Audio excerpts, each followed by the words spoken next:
This woman only needed to kill one husband a year to become filthy rich. Her first husband was old enough to be her father, but she insisted it was true love. She played the devoted wife, bringing him tea and waiting on him, hand and foot. But she was secretly slipping sleeping pills into his drinks and even used poison needles to blind him. Then she took him hiking, claiming she wanted to snap some photos of him at the scenic overlook. That's when she pushed him off the cliff. Incredibly, she got away with it.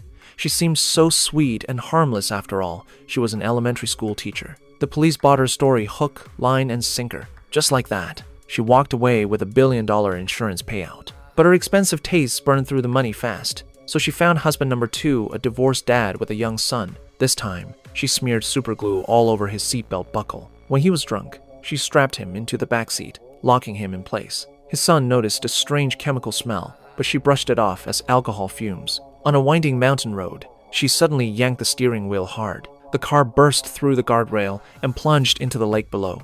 Miraculously, all 3 survived the initial impact. She crawled out through the sunroof and pulled the boy out too. After getting him safely to shore, she pretended to go back for her husband. In reality, she was just making sure, waiting until he finally stopped breathing underwater before returning to the bank. The boy begged her to save his dad, but she threatened him instead. If he breathed a word about what really happened, she'd kill his grandmother. Once again, her Oscar-worthy performance fooled everyone, and she collected another massive insurance payout. Her husband's funeral wasn't even over when she set her sights on the next victim, shamelessly flirting with another man right there at the service. Her mother-in-law saw everything and instantly realized her son's death might not have been an accident. She confronted the woman, screaming accusations, but the widow just stood there taking it, clutching her stepson and sobbing as if the old woman was the monster. After the funeral, the woman had the nerve to take her mother-in-law to court, petitioning for custody of the boy as his stepmother. This pushed the grandmother over the edge.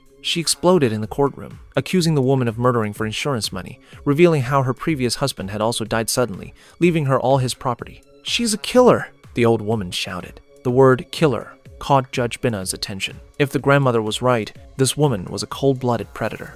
The next day, Binna went to investigate at the woman's school. The teacher put on another performance, tearfully explaining how much she loved children. That's why she became a teacher. Now that her husband had tragically died, she felt obligated to raise his son. But Binna wasn't buying any of it. Before coming to the school, she'd visited the grandmother's house and made a disturbing discovery. The boy's sketchbook contained some alarming drawings. One showed the woman trying to smother him with a pillow. Another depicted them standing on the shore watching a car sink into the water. With Binna's gentle encouragement, the boy finally revealed the truth.